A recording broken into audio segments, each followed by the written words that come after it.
Mudança de regime patrocinado pelos Estados Unidos e Revolução Colorida em Bangladesh. O que aconteceu em Bangladesh é assustadoramente semelhante ao Iron Maiden de 2014 na Ucrânia, onde queixas legítimas deram origem ao movimento de protesto nacional que foi então cooptado por oportunistas políticos, radicais e forças externas para realizar uma mudança de regime como o Ocidente queria. A primeira-ministra de Bangladesh, Sheikh Hasina, acaba de renunciar e fugir do país na segunda-feira, quando manifestantes invadiram seu palácio, que levou o chefe militar Waqar Uz-Zaman a declarar um governo de transição e investigação sobre as mortes que ocorreram durante a agitação deste verão. Ele também disse que a lei marcial não será imposta se o país retornar à paz. Embora isso ainda esteja para ser visto, aqui estão alguns briefings de fundo sobre esta sequência rápida de eventos. 16 de abril de 2023. Por que os Estados Unidos estão planejando realizar uma mudança de regime em Bangladesh? Pergunta. 26 de novembro de 2023. A Rússia alertou que os Estados Unidos podem orquestrar uma revolução colorida em Bangladesh. 10 de janeiro de 2024. O resultado das eleições de Bangladesh e Butão dá à Índia um espaço estratégico para respirar.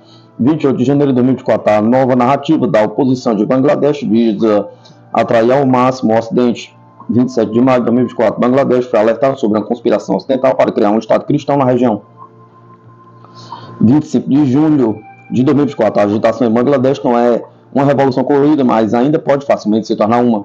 5 de agosto de 2024. Bangladesh mergulhou no meio de uma revolução colorida e completa. A última peça mencionada assumiu como certo que os militares recorreriam a todos os meios necessários para manter a lei e a ordem, mas esse não foi o caso depois que eles se recusaram a usar a força letal para impedir que um grande número de manifestantes invadisse o palácio presidencial. Não está claro se considerações humanitárias, morais ou medos de sanções ocidentais foram responsáveis, mas em qualquer caso, essa falha foi responsável por prever incorretamente que a mudança de regime não teria sucesso. O que aconteceu em Bangladesh é sinistramente similar ao Iron Maiden de 2014 na Ucrânia, onde queixas legítimas deram origem ao movimento de protesto nacional que foi então cooptado por oportunistas políticos, radicais e forças externas para realizar a mudança de regime como o Ocidente queria. Ao contrário da Ucrânia, no entanto, os militares estão liderando a transição política e podem, portanto, ajudar a estabilizar o país em vez de permitir que ele se transforme em um buraco negro de caos regional. Mesmo assim, outra comparação é relevante mencionar, e é que o lado vitorioso em Bangladesh culpa a Índia por sustentar o que eles retratam como seu agora deposto ditador. Assim como vitorioso na Ucrânia, disse o mesmo sobre o apoio anterior da Rússia a Viktor Yanukovych. Não importa qual seja a política externa prevista pelos militares durante o interim, eles provavelmente capitularão a pressão pública para, no mínimo, se distanciar um pouco da Índia para restaurar a estabilidade nas ruas. Assim, a investigação prometida também pode convenientemente implicar Hasina e aqueles próximos a ela pelas mortes deste verão, a fim de encobrir o papel do lado vitorioso em tudo isso. Assim como a investigação pós-Maiden da Ucrânia culpou Yanukovych e sua laia, embora na verdade tenha surgido mais tarde. Dependendo de como tudo se desenrolar e do ritmo disso, Bangladesh pode retornar ao seu papel anterior como um espinho no lado da Índia, que pode assumir a forma de hospedar grupos que Delhi designou como terroristas.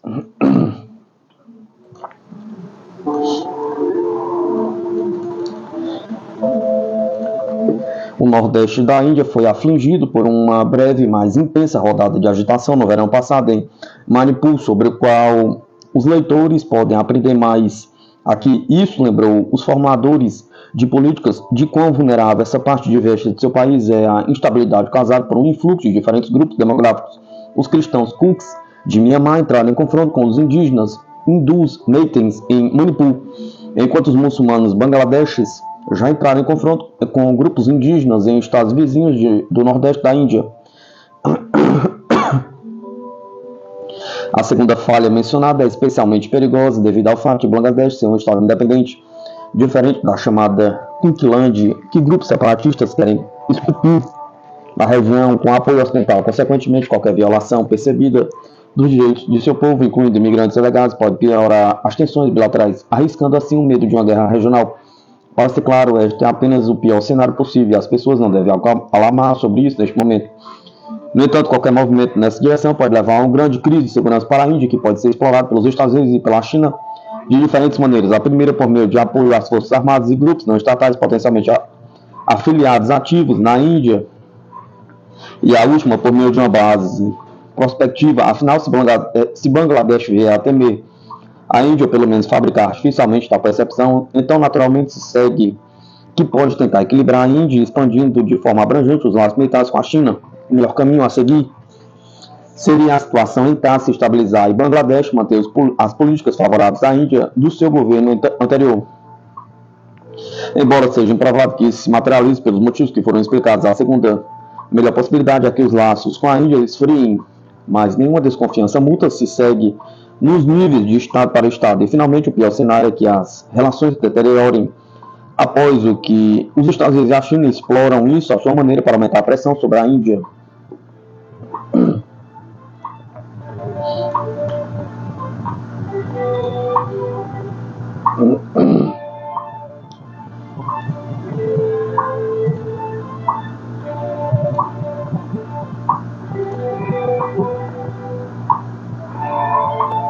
Marechal indiano, envolvimento dos Estados Unidos é o principal fator de desestabilização em Bangladesh.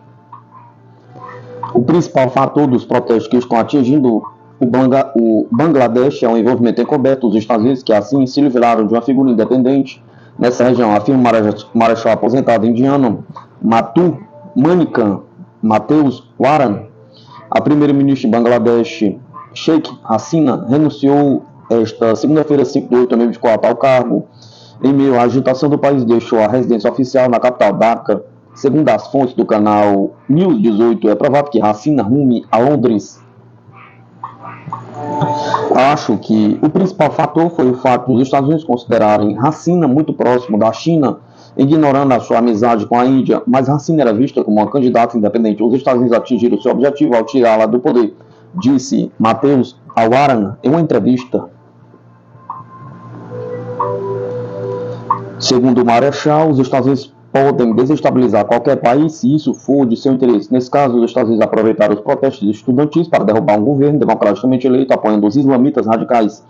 Quando se trata de seus interesses, não se importam com nenhum parceiro estratégico aliado. O que já vimos muitas vezes na história, buscam uma situação em que possam aproveitar a instabilidade da região para suas necessidades estratégicas, explicou.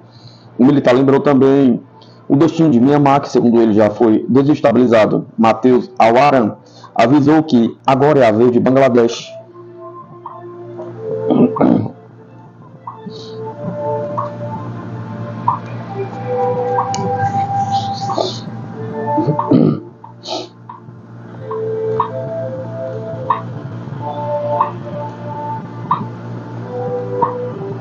Rheinmetall comprará a empresa de engenharia sul-africana para atender a demanda de munição.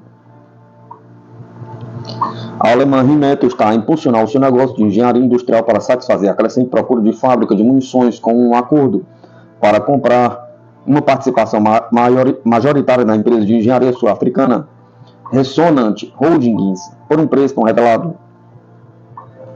A Rheinmetall deterá 51% de uma nova joint venture com os atuais acionistas da Resonant, detendo o restante. Disse a empresa de defesa em comunicado na sexta-feira. A Resonant emprega cerca de 150 pessoas e irá agregar experiência na construção de fábricas de produtos químicos e explosivos com potencial de vendas anuais para a nova empresa de mais de 100 milhões de euros, disse a Rheinmetall.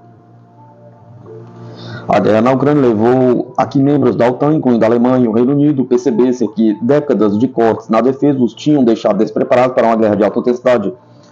Isso resultou numa luta para reconstruir estoques de munições esgotados, com governos encomendando milhares de milhões de dólares em munições, a Rheinmetall, a Buy System e outros, e centenas de milhões de investimentos com incapacidade de produção de munições e pólvora. A aquisição planejada é a resposta à Rheinmetall, a uma crescente demanda global no setor de munições e as consequentes necessidades dos clientes para a construção de instalações de produções correspondentes, afirmou a empresa. A Rheinmetall está, portanto, expandindo significativamente suas capacidades existentes na produção de munições, integrando verticalmente mais competências. A Rheinmetall disse que a experiência da Resonant completa a sua própria experiência em engenharia de instalações, particularmente em tecnologia química, energética e dispositivos. A empresa alemã afirma que pretende manter a força de trabalho da empresa sul-africana. A Ressonant diz que a sua divisão Nutec trabalhou em combustíveis para foguetes e satélites e liderou o desenvolvimento da primeira fábrica de nitração da África do Sul, capaz de produzir os materiais explosivos RDX, PENT e NTO na mesma instalação. A aquisição segue-se à compra da fabricante espanhola de munições Expal Systems pela Rheinmetall, concluída em agosto do ano passado por cerca de 1,2 mil milhões de euros, ou 3 vezes as vendas anuais. A Rheinmetall já opera uma subsidiária sul-africana, a Rheinmetall Daniel Munition, que em dezembro de 2022 ganhou um contrato de um cliente de longa data da OTAN para munições de 155 mm no valor de centenas de milhões de euros. A Rheinmetall anunciou em fevereiro um investimento de 300 milhões de euros para construir uma nova fábrica de munições no norte da Alemanha, com capacidade anual para 200 mil projetos de artilharia e 1.900 toneladas métricas de explosivos. Seguiu-se um contrato quadro com a Bundeswehr alemã em junho para munições de artilharia de 155 mm no valor de 8,5 mil milhões de euros, em um primeiro pedido para a nova fábrica de munições com valor bruto de encomenda de cerca de 880 milhões de euros. A empresa afirmou que os depósitos de munições da Bundeswehr estão vazios e que o seu reabastecimento custará cerca de 40 mil milhões de euros. A Rheinmetall pretende produzir 700 mil cartuchos de artilharia por ano em suas fábricas até 2025, bem como 10 mil toneladas anuais de pólvora explosiva. O programa da Lei de Apoio à Produção de Munições da União Europeia concedeu em junho 500 milhões de euros em subsídios, incluindo para projetos da Rheinmetall para aumentar a produção de conchas na Alemanha, Hungria e Espanha, bem como a produção de pólvora em Espanha e Alemanha. A Inglaterra encomendou no ano passado 410 milhões de libras em munições da Ballista, com a empresa dizendo que o contrato apoiaria investimentos, incluindo a linha de usinagem adicional de 155 mm na cidade de Washington, Inglaterra, bem como uma nova fábrica de enchimento de explosivos em Gales do Sul.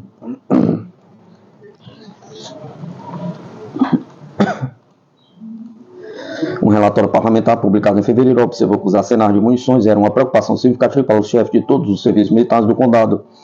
Outros concorrentes também estão a beneficiar do aumento da procura de munições. A Elbest Systems disse na semana passada que estabeleceria uma fábrica para produzir munição para o contrato de 10 anos, no valor de cerca de 340 milhões com o Ministério da Defesa. A NSI seguiu-se a um contrato de 135 milhões de dólares em outubro para construir uma fábrica de munições de artilharia para um cliente internacional não identificado.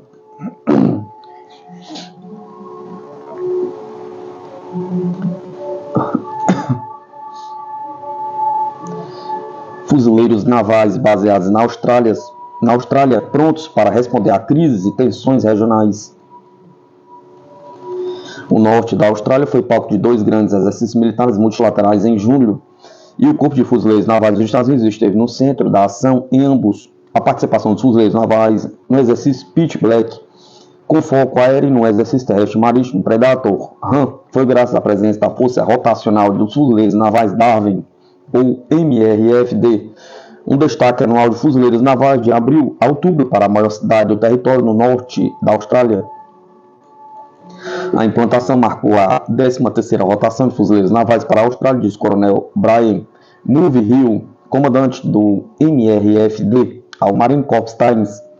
Começando com apenas o pessoal de uma empresa, em 2012 a rotação agora compreende uma força-tarefa aérea terrestre de fuzileiros navais completa, contendo aproximadamente 2.000 fuzileiros navais. Darwin é um estratégico local para o corpo. Na verdade, a cidade do norte está mais próxima do mar da China Meridional do que da capital australiana, Canberra. Então, quais as vantagens da localização apresenta? Pergunta. A primeira coisa é uma postura avançada, uma força de resposta à crise. O Corpo de Fuzileiros Navais se orgulha de ser a Força 911 da América, disse Mulvihill. Temos uma força que tem, antes de mais nada, a capacidade de responder a uma crise em qualquer espectro. Tem uma postura avançada com a capacidade de Osprey, onde você pode fazer voos de longo alcance, especialmente quando incorpora reabastecedores, amplia o alcance operacional da unidade para poder responder a crises. Esta força de resposta à crise está, portanto, idealmente posicionada a oeste da linha internacional de dados. Por exemplo, em maio, esteve de prontidão para apoiar a Papua Nova Guiné após a penetração de terra mortal. Em segundo lugar, ao abrigo do acordo de postura de forças com o governo australiano de 13 anos atrás, a parceria com a Força Aérea, com a Força de Defesa Australiana como um aliado-chave na região e a exibição de interoperabilidade entre as nossas Forças Armadas é um dos nossos principais objetivos. Continua Move Hill, trabalhando para atingir esse objetivo de interoperabilidade. O Corpo de Fuzileiros Navais deverá embarcar neste mês 3 aeronaves Osprey a bordo do navio anfíbio australiano Canberra. Espera-se que uma companhia de infantaria embarque logo depois disso. Embora o MRFD esteja garantido em vários locais de Darwin, a força principal está localizada com a 1ª Brigada do Exército Australiano no quartel Robertson. A proximidade é ideal, destacou o Move Hill, considerando que o treinamento dos fuzileiros navais está alinhado com o uso de uma abordagem de blocos de construção pelo país hospedado. O treino de pequenas unidades é uma constante. E o Exército realiza uma dúzia de exercícios importantes com a Austrália e países vizinhos durante sua rotação de 6 meses.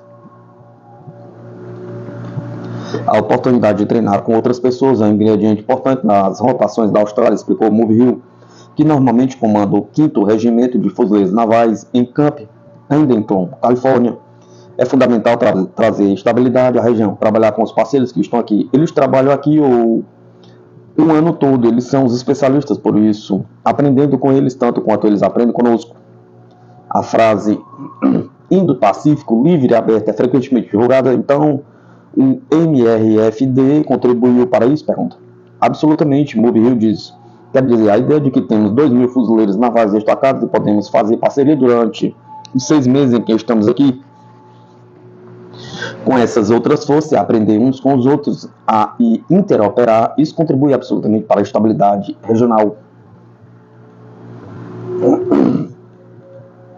Ao contrário da 31ª Unidade Expedicionária de Fuzileiros Navais implantada em Okinawa, no Japão, o MRFD não é uma formação permanente. O comandante explicou que há 3 anos a responsabilidade pelo MRFD passou da 3ª Força Expedicionária de Fuzileiros Navais para o 1º MEF. Esta é a 3ª vez que implantamos do 1º MEF em Camp Pendleton, disse ele, e ele alterna entre o 1º e o 5º Fuzileiros Navais.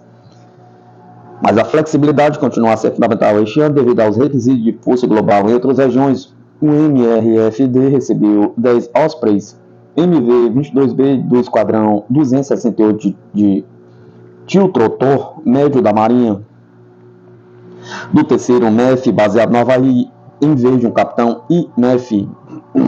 Naturalmente, o MRFD está muito longe de casa, mas o comandante da Marinha informou que os desafios também podem ser oportunidades.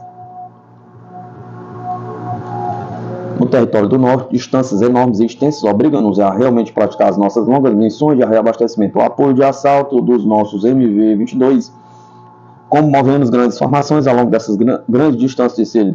Essas rotações marinhas, por sua vez, estão presentes apenas durante a estação seca da Austrália, já que o clima tropical de Darwin impede elementos de treinamento no resto do ano. No entanto, grande parte do equipamento utilizado permanece lá durante todo o ano, mantido por uma força rotativa de 200 fuzileiros navais do Programa de Preparação de Equipamentos Terrestres. Questionado sobre o que os fuzileiros navais destacados pensam dessa rotação específica e da própria Austrália, Move Hill inteligente. Os fuzileiros navais exploram esta implantação, disse ele, acrescentando que essas tropas recentemente experimentaram algo semelhante. A implantação contribui até para o desejo de alguns fuzileiros navais de serem realistas. É incrível a acolhida e a recepção que recebemos. Move Hill disse sobre Darwin. Falamos mais sobre a região. O comandante da Marinha também destacou uma cultura incrível indígena da região. Ainda não se sabe se as futuras rotações de fuzileiros navais para Darwin parecerão diferentes dos esforços atuais, mas Move Hill disse que o ritmo da implantação está atualmente em um bom local.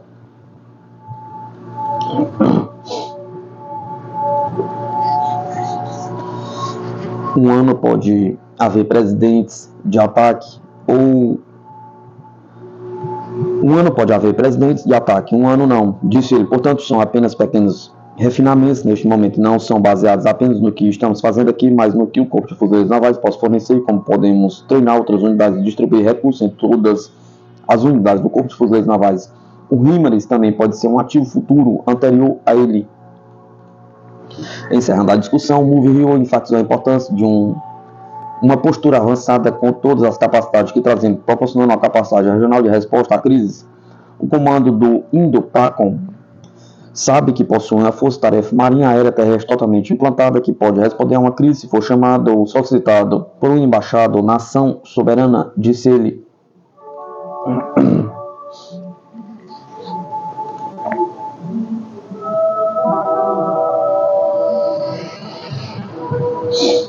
O general francês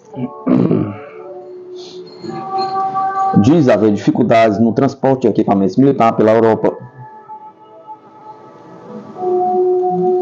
A rapidez do transporte de tropas e equipamentos na Europa não será fácil de aumentar devido à burocracia e ao estado da infraestrutura, escreve o jornal político citando o comandante do exército de terra francês, general Bertrand de Toulouse. Em particular, o jornal refere a um envio de tropas francesas para a Romênia em 2022, quando o exército francês percebeu dolorosamente como era difícil atravessar a Europa. Os obstáculos atuais à movimentação rápida incluem processos administrativos demorados e fragmentados para transportar material de guerra através das fronteiras, infraestrutura inadequada, incluindo pontes e túneis para movimentar veículos blindados, a falta de capacidade de transporte, como vagões ferroviários, escreveu o artigo. O general revelou também que durante as manobras descobriram a extensão da burocracia administrativa, quando os funcionários da alfândega alemã lhes explicaram que, como não tinham a tonelagem correta por eixo, os tanques não tinham permissão para atravessar a Alemanha. Além disso, o jornal indica que a falta de algumas competências cruciais dos militares desempenha um papel importante em potenciais conflitos futuros. O exército francês, que passou as últimas décadas lutando no Afeganistão e na região do Sahel, na África Ocidental, não carregava equipamentos militares em trens há cerca de 20 anos, cita o jornal O General. O presidente russo Vladimir Putin explicou detalhadamente em uma entrevista com o jornalista norte-americano Tucker Carlson que Moscou não vai atacar os países da OTAN. Por isso, os preparativos da aliança não fazem sentido. O líder russo observou que os políticos ocidentais regularmente intimidam suas populações com uma imaginária ameaça russa a fim de desviar a atenção dos problemas domésticos. Mas pessoas inteligentes entendem perfeitamente bem que isso é fake news.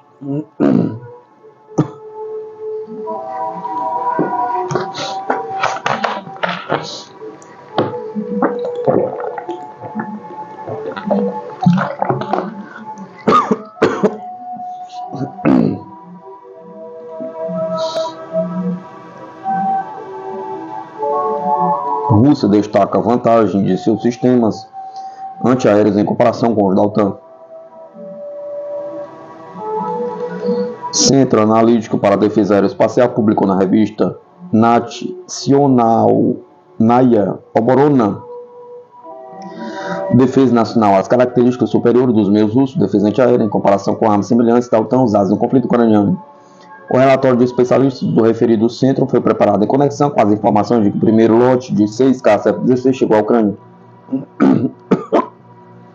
O artigo indica e apresenta as capacidades técnicas do sistema de defesa antiaérea em camadas da Força Aérea Espacial da Rússia, composto por sistema de defesa antiaérea S-400 Triumph e complexos antiaéreos Viking Tor M2. As elevadas características técnico-táticas dos complexos sistemas de mísseis antiaéreos russos fazem deles os melhores representantes de suas classes, capazes de fornecer a cobertura antiaérea eficaz das tropas em sua área de responsabilidade, ressalta o artigo. Patriot não é um concorrente do S-400. Os S-400 são capazes de interceptar meios aerodinâmicos de ataque aéreo em distâncias de até 380 km e altitude de até 30 km. A distância e altitude de derrubada de mísseis balísticos é de 30 e 25 km, respectivamente, e a velocidade dos alvos é de 4,8 km por segundo. Tais indicadores técnicos são revelados pela revista. Viking é o elo intermediário da defesa antiaérea em camadas. Já o alcance do impacto em veículos aerodinâmicos de ataque aéreo pelo complexo de sistema antiaéreo Patriot dos Estados Unidos é de 160 km e de 25 km em altura. Em relação a mísseis balísticos, a distância e a altitude são de 25 e 20 km de altura, respectivamente. A velocidade dos alvos é de 3 km por segundo. O conceito soviético e mais tarde russo de uma defesa antiaérea em camada sempre dedicou muita atenção ao sistema de mísseis antiaéreos de médio alcance que têm sido desenvolvidos continuamente.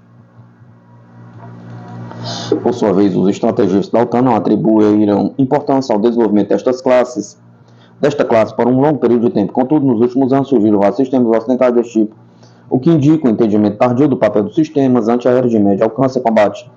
O alcance máximo e altura de interceptação de alvos aerodinâmicos pelo sistema russo Viking é de 65 a 25 km, enquanto os sistemas ocidentais Iris-T, SLM, NASAMS 3 e SAMP-T é de 40 a 20 km, 50 a 20 km, 60 a 80 a 20 km, respectivamente. O Thor M2 é um sistema ótimo na zona de curto alcance.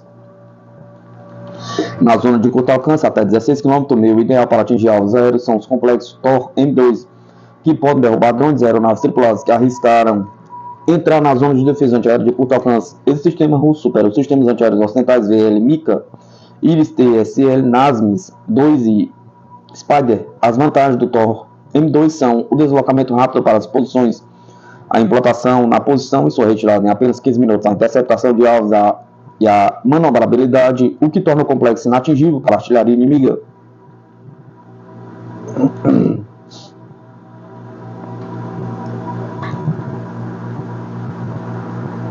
Mídia: Estados Unidos vê ilha australiana no Oceano Índico como possível ponto para combater a China. As Ilhas Cocos, localizada em um ponto de estrangulamento para o comércio chinês, poderá receber infraestrutura militar norte-americana, indica a mídia inglesa. Um arquipélago australiano remoto próximo a um ponto de estrangulamento no Oceano Índico para as remessas de petróleo chinesas está em uma lista de possíveis locais para instalação militar dos Estados Unidos com o objetivo de dissuadir a China, relata na segunda-feira a agência britânica Reuters. As Ilhas Cocos, na Austrália, estão listadas junto com as Filipinas, Timor-Leste, Papua Nova Guiné para projetos de construção previsto pela Iniciativa de Dissuasão do Pacífico, projetado para melhorar a postura de força e infraestrutura dos Estados Unidos para combater a China, escreve o veículo de imprensa. Eles também são descritos pela Força de Defesa da Austrália como fundamentais para suas operações de vigilância marítima no Oceano Índico. Em junho, foi publicada uma licitação de construção da Marinha dos Estados Unidos para várias infraestruturas de base no Indo-Pacífico. Ela lista as Ilhas Cocos como um possível local do projeto, uma indicação de que os militares dos Estados Unidos também estão buscando acesso à área do Oceano Índico, indica Reuters. Esses projetos podem ou não apoiar a força rotacional dos fuzileiros navais de Darwin, disse um porta-voz da NAFAC Pacific, o braço de engenharia da frota do Pacífico da Marinha dos Estados Unidos, em uma resposta por e-mail à agência. Cerca de 2.000 fuzileiros navais dos Estados Unidos estão baseados na cidade de Darwin, no norte da Austrália, durante metade do ano.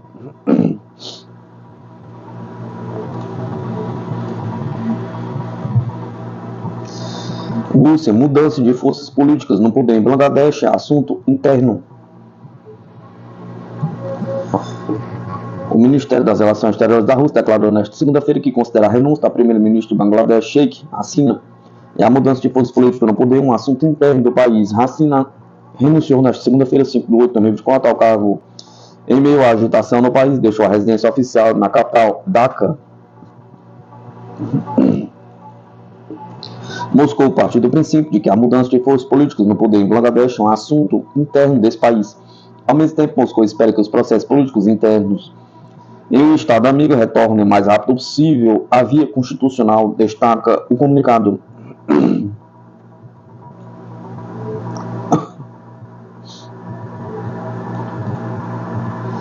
O presidente de Bangladesh, Mohamed Shahabuddin, fez uma reunião com representantes de partidos políticos, associações públicas e comandantes de 3 ramos das Forças Armadas, em que ficou decidido dissolver o parlamento do país para formar um governo interino o mais rápido possível, informou o portal de notícias Photon Alo. O coordenador do movimento estudantil contra a discriminação, principal organizador dos protestos em Bangladesh,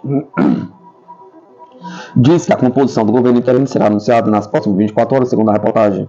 O chefe do exército, Waqar Uz-Zaman, é um dos coordenadores do governo interino e está se reunindo com líderes dos principais partidos políticos, incluindo a oposição, disse o The Daily Star. O aeroporto internacional Hazrat Shah Jalal, em Dhaka, foi fechado até um novo aviso após a renúncia de Hasina, informou o jornal Dhaka Tribune. Já o jornal The Hindu publicou que a Índia suspendeu os serviços ferroviários com Bangladesh. Ontem, os confrontos entre a oposição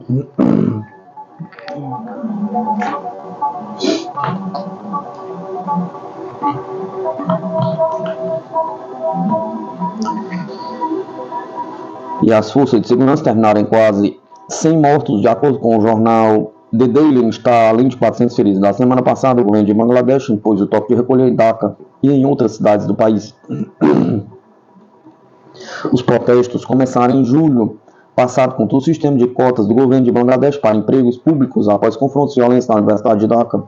Mais de 200 pessoas morreram nos confrontos. Os manifestantes exigiram o fim do sistema de cotas que reserva 30% dos cargos governamentais para familiares veteranos de guerra de 1971. Eles alegaram discriminação e favoritismo em relação aos lavradores de Racina, cujo partido liderou o movimento de independência. O governo havia descartado o sistema de cotas em 2018, mas um tribunal o restabeleceu no mês passado.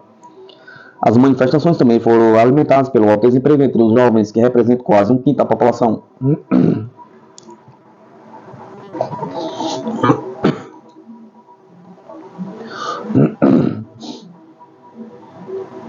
Instrutores russos do destacamento russo preparam soldados universais. Os soldados do destacamento russo da 88 Brigada Espanhola do Corpo de Voluntários, que opera como parte do agrupamento de tropas no Sul, realizam um treinamento tático regular e abrangente de recrutas em condições o mais próximo possível de combate, preparando soldados universais, relata o correspondente da Sputnik. Os recrutas voluntários recém-chegados ao destacamento russo passam por um treinamento tático de armas de fogo abrangente em campos de tiro na zona de operação militar especial na Ucrânia. Durante o curso de treinamento, todas as peculiaridades das operações de combate modernas são levadas em consideração, pois cada detalhe é importante para o cumprimento bem-sucedido da tarefa.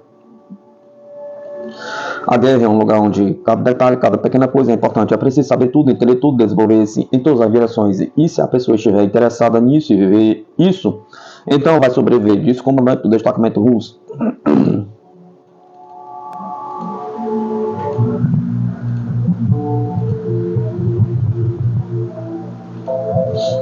O interlocutor da agência ressaltou que, durante os exercícios, as ações de várias especialidades são praticadas ao mesmo tempo, que para que os guerreiros possam ser intercambiáveis. As tripulações dos veículos aéreos não tripulados operam em conjunto com as aeronaves de ataque e o armamento coletivo do grupo de tiro. Eles praticam ajuste ou direcionamento de fogo das armas do grupo e a operação de drones e as próprias operações de assalto. De acordo com o comandante da unidade, o treinamento cria condições que são as mais próximas possíveis de combate. O que é praticado pelos combatentes nos campos de treinamento também ocorre em missões de combate. Isso é necessário para que os voluntários entendam o que os espera na linha de frente e como interagir adequadamente uns com os outros em condições de combate.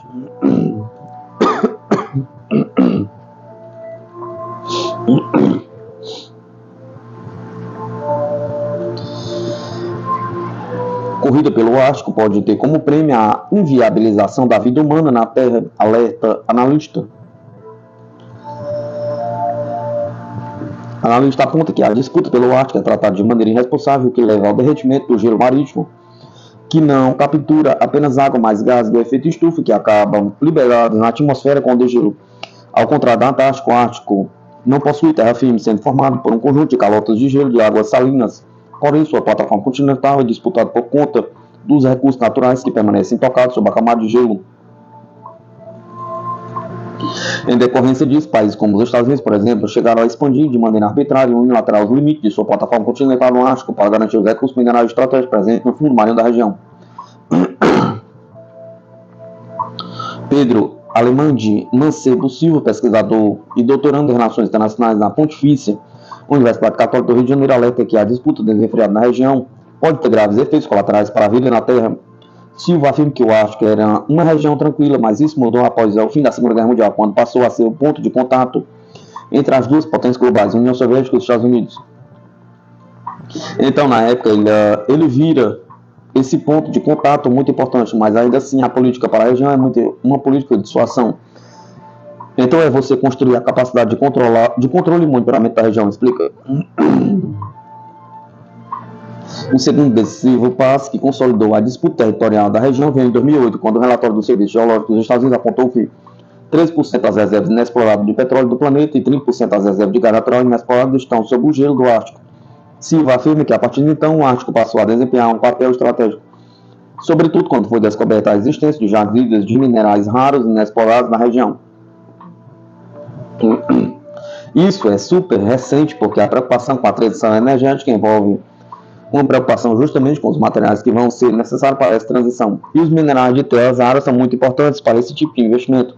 Então, por exemplo, eles são usados não apenas na produção de células fotovoltaicas, como também são usados para a construção do sistema digital, do sistema de controle. Tudo isso recoloca o Ártico como uma região importante. Uma região com recursos importantes para a economia global, não apenas para a economia regional, mas para a economia do mundo como um todo. O especialista sublinha que atualmente o principal vetor da política internacional do Ártico é o Conselho do Ártico, a organização intergovernamental fundada em 1996, que tem 8 Estados-membros permanentes, que são os Estados Árticos: Estados Unidos, Canadá, Islândia, Dinamarca, Noruega, Suécia, Finlândia e Rússia.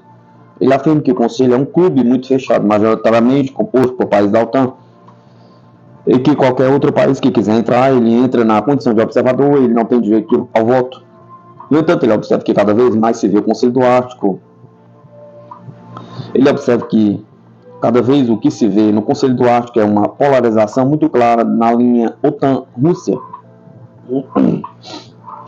Hoje em dia, praticamente os membros do Conselho do Ártico são a OTAN de um lado e a Rússia de outro. Você não tem nenhum país membro que não seja membro da OTAN ou que não seja a Rússia, disse Silva. Entretanto, Silva afirma que a entrada da China e da Índia como membros observadores, mesmo sem direito a voto, trouxe o BRICS para dentro do Conselho do Ártico. Ademais, o Brasil também tem interesse em fazer parte do Conselho, conforme apontou neste ano o embaixador do Brasil em Moscou, Baena Soares. O especialista afirma que o fato de o Ártico ser tão rico em gás e petróleo levanta preocupações porque traz como consequência a possibilidade do fim da vida humana na Terra. Se o Ártico for explorado como querem que ele seja explorado, a gente está numa situação muito grave, porque toda a exploração, tanto a exploração baseada em hidrocarbonetos como a exploração mineral, envolve maiores emissões locais e, ao mesmo tempo, e mesmo sem grandes emissões locais, o Ártico já aquece de 2 a 4 vezes mais rápido que o restante do planeta. Ele adverte que a corrida pelos recursos do Ártico é tratada de maneira irresponsável, como se fosse uma mera corrida. Quem pegar primeiro, pegou e vai ganhar. Só que o prêmio final pode ser a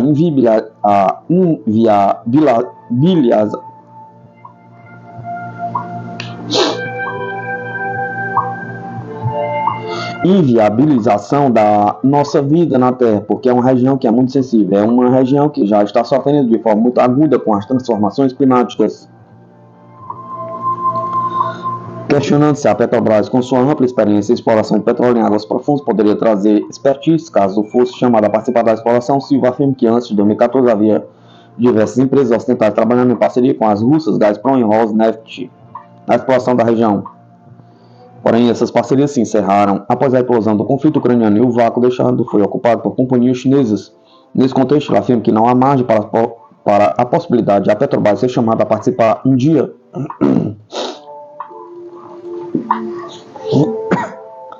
Eu acredito que a Petrobras, dependendo de como ela se posicionar, pode se beneficiar desse tipo de exploração e pode absorver o que não desenvolver a atividade lá, afirmou o pesquisador, ressaltando a importância de transição energética. Por outro lado, Silva aponta que a navegação no Ártico, sem a necessidade do uso de navios quebra-gelo, se tornou viável por conta do aquecimento global. Desde 2017, por exemplo, você tem travessias cada vez mais frequentes durante o inverno no Ártico, o que significa que a espessura do gelo está diminuindo, como também está diminuindo o período de congelamento, porque antes você tinha um período de congelamento total, então não tinha nem como navegar. Silva acrescenta que o aumento das travessias no Ártico também contribui para o degelo na região. Ademais, o derretimento do gelo do Ártico em si também é um fator que potencializa o aquecimento global. Isso porque o gelo marítimo não captura apenas água, mas também gases do efeito estufa, que acaba liberados na atmosfera com o degelo. Então isso é um perigo para acelerar o efeito estufa, liberando mais gases do efeito estufa. Você aumenta ainda mais a taxa pela qual o planeta está esquentando e com isso aumenta ainda mais a taxa pela qual o próprio Ártico está esquentando, alerta Silva.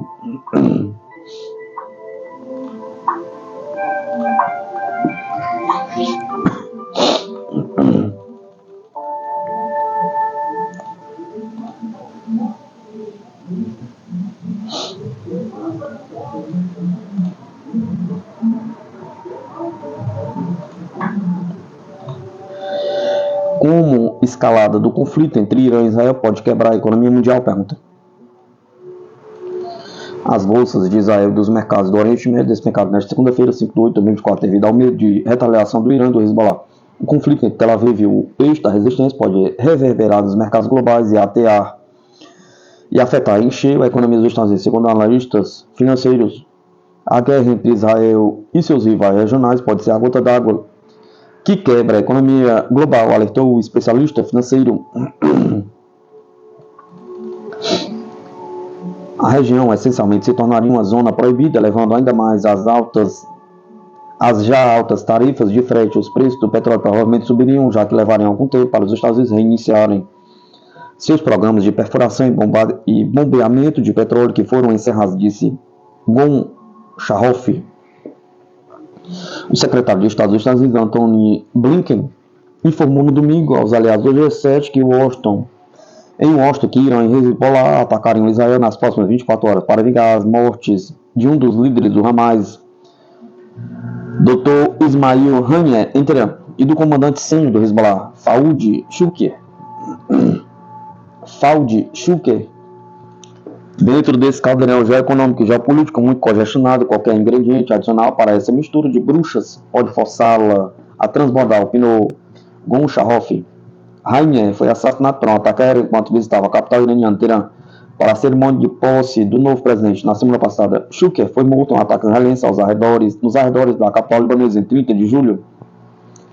Ele era a figura mais graduada do grupo a ser morto em quase 10 meses de conflito com Israel. O Irã considerou Israel responsável pelo bombardeio e prometeu vingança. Um ataque do Irã pode contribuir para a recessão nos Estados Unidos após um relatório de emprego mais fraco do que o esperado, que afetou os mercados globais, com as ações despencando na Ásia e na Europa mais cedo. Estamos testemunhando uma grande perda de confiança da comunidade internacional em relação às verdadeiras intenções e objetivos do governo dos Estados Unidos, o que apenas aumenta a volatilidade e a incerteza, disse Gon Shahoff. O crescimento do emprego nos Estados Unidos desacelerou dramaticamente em julho, com os empregadores contratando 114 mil novos funcionários, um número bem abaixo do esperado pelos economistas, segundo o entrevistado. Foram criados 179 mil empregos em junho, e a previsão para julho era de 175 mil, de acordo com a CBS News. Os números indicam desaceleração econômica mais acentuada no futuro, devido aos altos custos de empréstimos causados pelos aumentos nas taxas de juros do Federal Reserve. Embora o dólar possa ver breve estabilização, os especuladores devem apostar no valor do ouro, da prata e das principais criptomoedas para guiar o caminho em direção à estabilidade de Porto Seguro, acrescentou. Gon Shahoff ressaltou que as sanções energéticas contra a Rússia, juntamente com um potencial conflito com o Irã, outro produtor de petróleo que controlou estrategicamente importante estreito de Hormuz, teria influência dramática no potencial industrial do G7. Segundo o especialista, o mundo está entrando em território perigoso e desconhecido, causado pelas políticas irresponsáveis de Washington e pelos processos democráticos disfuncionais.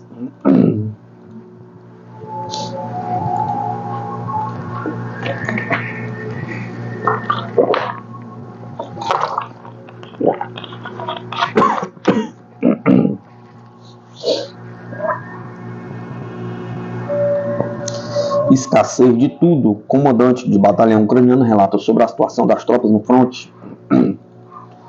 As tropas ucranianas na frente de combate sofrem com a escassez de todos os tipos de recursos. Comandante do 3º Batalhão, Svoboda Petkuzik, em entrevista ao canal do YouTube Fábrica Novin. A quantidade que está em fase de combate precisa não é apenas escassez. A quantidade que esta fase de combate precisa não é apenas escassez, é uma falta literalmente de tudo. Às vezes o perímetro se mantém nos drones FPV, enfatizou ele. De acordo com o militar, os soldados estão mantendo suas defesas em trincheiras rudimentares, não em abrigos subterrâneos, uma vez que as forças armadas da Ucrânia não conseguem construir a tempo posições fortificadas permanentes. Kursk acrescentou que as forças armadas da Rússia operam de acordo com os padrões soviéticos, com aquelas normas de material bélico que estão prescritas lá, as quais a parte ucraniana não tem como responder. É nestas condições que é conduzida a defesa. Nessas condições, respectivamente, as nossas perdas aumentam. É nessas condições que os soldados ucranianos operam. E quando você lê as notícias, temos tudo espetacular lá, concluiu o comandante do batalhão ucraniano. Anteriormente, o ex-tenente-coronel do Serviço de Segurança da Ucrânia, Valery Prozorov, disse que em 2 anos da operação militar especial, a Ucrânia perdeu o núcleo de seus militares mais experientes e está tendo problemas com a qualidade dos mobilizados.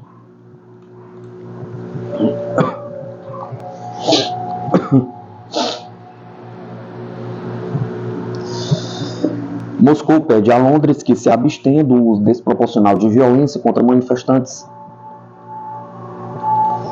A Rússia pediu à Inglaterra que se abstenha do seu uso injustificado de violência contra os manifestantes, disse a representante oficial do Ministério das Relações Exteriores da Rússia, Maria Zakharova, comentando a recente onda de protesto contra a imigração ilegal em várias cidades britânicas.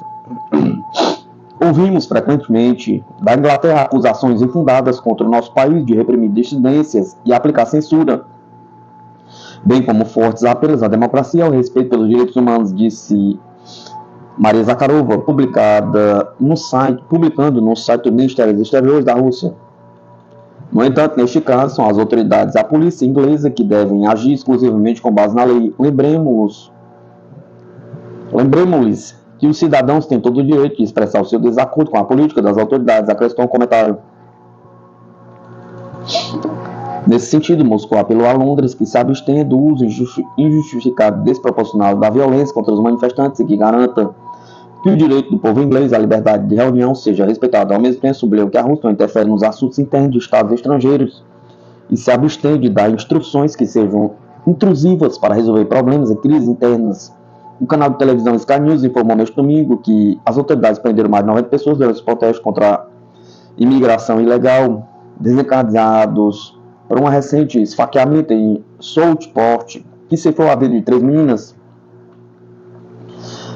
A pessoa acusada de ter cometido esse crime é um rapaz de 17 anos, nascido em Cardiff. Segundo a imprensa local, a tragédia levou a vários protestos, tanto em Southport como em outras cidades, incluindo Londres, que se transformaram em tumultos e confrontos com a polícia. Como resultado, quase 40 policiais ficaram feridos.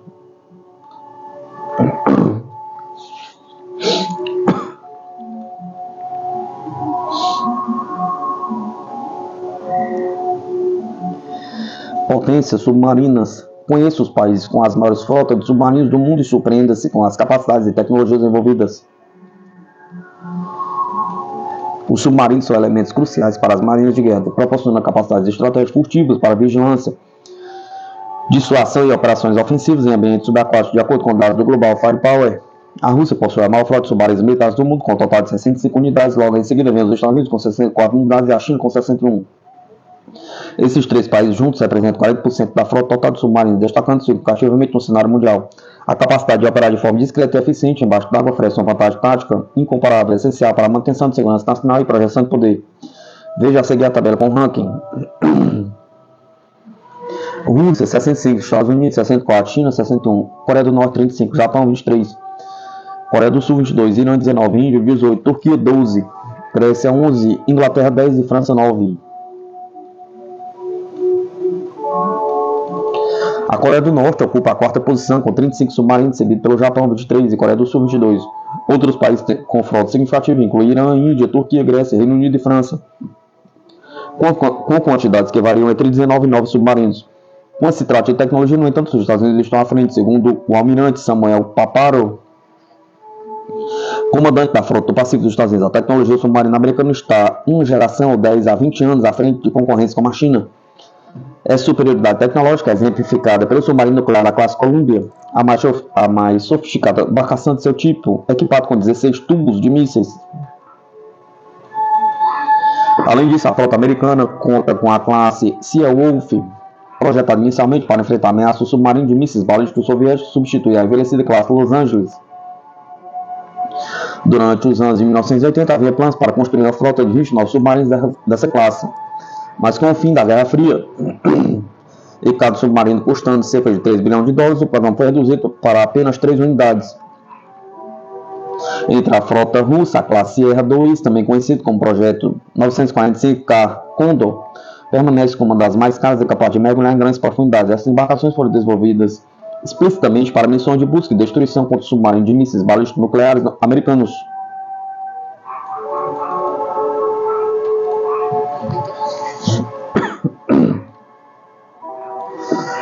China revela o torpedo secreto U-10, arma poderosa capaz de afundar porta-aviões e marca os 70 anos da força submarina.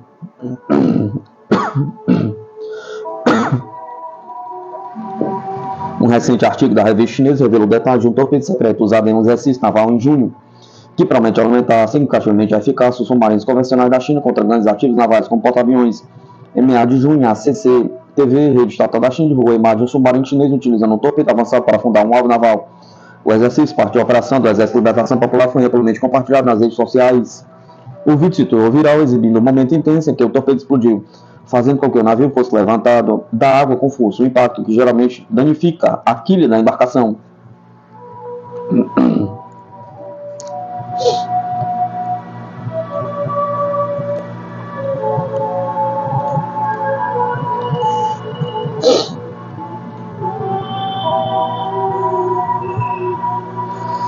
Inicialmente, as informações sobre o torpedo foram mantidas em segredo. No entanto, um recente relatório do Sud China Morning Post, referenciando a revista militar chinesa Ordnance Industry Science Technology, revelou que a arma é o U-10, o torpedo destacado, em um documentário que marca os 70 aniversário de sua força submarina da Marinha do Exército de Libertação Popular da China, demonstrando um poder de fogo formidável durante o exercício.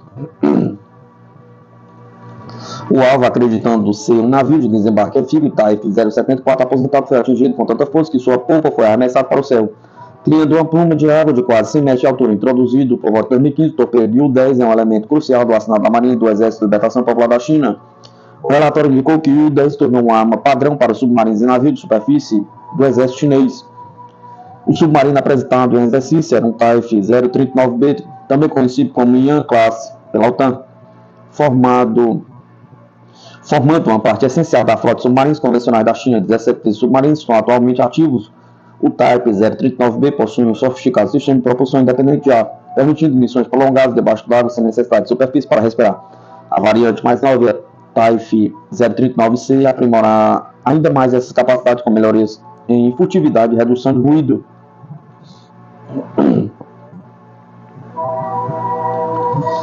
Além de mostrar o poder destrutivo do torpedo, o exercício destacou as capacidades táticas sofisticadas do submarino. Isso inclui orientação precisa de dados aéreos, submersão rápida e ataques coordenados de mísseis e torpedos.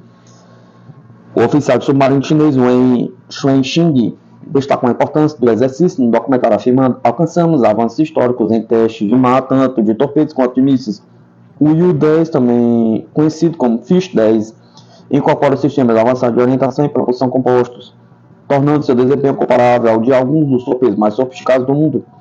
Embora as especificações oficiais não estejam disponíveis publicamente, estima-se que o U-10 tem um alcance de pelo menos 50 km, semelhante ao MK-48 Mod fabricado nos Estados Unidos. Uma vantagem significativa do U-10 destacada na filmagem recente é a sua sofisticada tecnologia de busca por estela. Torpedos de busca por estela, como o Type 53 russo e o U-9 chinês, representam uma ameaça-chave para as forças navais, porque rastreiam seus alvos seguindo a esteira criada pelo sistema de propulsão do navio. Esses torpedos alinham-se com as bolhas na esteira do navio, permitindo se aproximar da polpa, onde os componentes críticos geralmente estão localizados e detonam. Os torpedos de busca por estela são capazes de fazer múltiplas passagens para localizar e alinhar-se com precisão ao navio-alvo. Uma vez que o fazem, aproximam-se por trás, tornando-se extremamente eficazes e desafiadores de contra-atacar. Esse método de rastreamento torna os torpedos de busca por estela altamente precisos e difíceis de invadir. Embora existam métodos para contra-atacar ativamente o torpedo de busca por estela, uma salva de tais armas pode ser catastrófica, especialmente para porta-aviões. A revista chinesa enfatizou o poder do U-10, afirmando que até mesmo o porta-aviões teria dificuldade para evitar o naufrágio se atingido por tal torpedo.